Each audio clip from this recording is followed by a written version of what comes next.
नमस्कार, आप देख रहे हैं पीजी वर्ल्ड न्यूज। इस गणेश विसर्जन अनंत चतुर्दशी के दिन सुने ये कथा। हिंदू धर्म में गणेश चतुर्थी की काफी बड़ी मान्यता है। इस दिन को पूरे देश में अनंत चतुर्दशी 2025 को काफी धूमधाम से मनाया गया। इस दिन सभी लोग देवों के देव महादेव के पुत्र भगवान गणेश की पूजा करते हैं। इसके साथ ही इस दिन दान पुण्य किया जाता है। गणेश चतुर्थी के इस शुभ अवसर पर रिद्धि सिद्धि के दाता भगवान गणेश की पूजा एवं भक्ति की जाती है।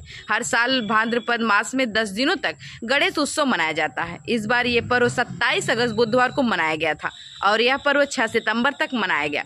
6 सितंबर 2025 शनिवार इसी दिन भगवान गणेश जी का विसर्जन किया गया। अनंत चतुर्दशी पर गणपति बप्पा का विधि विधान के साथ पूजा अर्चना करने के साथ ही गणपति बप्पा को विदा किया गया। गणनायकाय गणदैवताय गणाध्यक्षाय धीमहि गुणशरीराय गुणमण्डिताय गुणेशानाय धीमहि गुणातीताय गुणाधीशाय गुणप्रविष्टाय धीमहि एकदन्ताय वक्रतुण्डाय गौरीतनयाय धीमहि गजेशानाय भालचन्द्राय श्रीगणेशाय धीमहि गणनायकाय गणदैवताय गणाध्यक्षाय धीमहि गुणशरीराय गुणमण्डिताय गुणेशानाय धीमहि गुणातीताय गुणाधीशाय गुणप्रविष्टाय धीमहि एकदन्ताय वक्रतुण्डाय गौरीतनयाय धीमहि गजेशानाय भालचन्द्राय श्रीगणेशाय धीमहि गणनायकाय गणदैवताय गणाध्यक्षाय धीमहि गुणशरीराय गुणमण्डिताय गुणेशानाय धीमहि गुणातीताय गुणाधीशाय गुणप्रविष्टाय धीमहि एकदन्ताय वक्रतुण्डाय गौरीतनयाय धीमहि गजेशानाय भालचन्द्राय श्रीगणेशाय धीमहि गणनायकाय गणदैवताय गणाध्यक्षाय धीमहि गुणशरीराय गुणमण्डिताय गुणेशानाय धीमहि गुणातीताय गुणाधीशाय गुणप्रविष्टाय धीमहि एकदन्ताय वक्रतुण्डाय गौरीतनयाय धीमहि गजेशानाय भालचन्द्राय श्रीगणेशाय धीमहि गणनायकाय गणदैवताय गणाध्यक्षाय धीमहि गुणशरीराय गुणमण्डिताय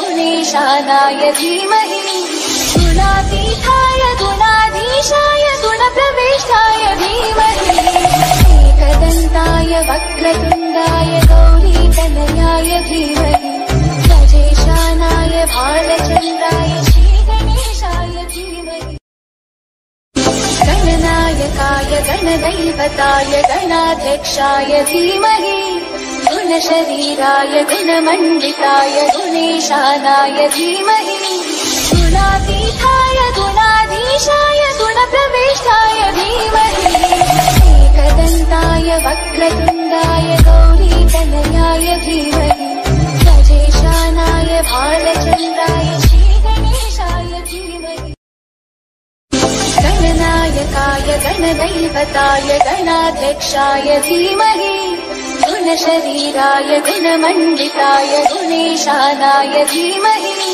गुणातीताय गुणाधीशाय गुणप्रविष्टाय धीमहि एकदन्ताय वक्रतुण्डाय गौरीतनयाय धीमहि गजेशानाय भालचन्द्राय श्रीगणेशाय धीमहि गणनायकाय गणदैवताय गणाध्यक्षाय धीमहि गुणशरीराय गुणमण्डिताय गुणेशानाय धीमहि गुणातीताय गुणाधीशाय गुणप्रविष्टाय धीमहि एकदन्ताय वक्रतुण्डाय गौरीतनयाय धीमहि गजेशानाय भालचन्द्राय श्रीगणेशाय धीमहि गणनायकाय गणदैवताय गणाध्यक्षाय धीमहि गुणशरीराय गुणमण्डिताय गुणेशानाय धीमहि गुणातीताय गुणाधीशाय गुण गुणप्रविष्टाय धीमहि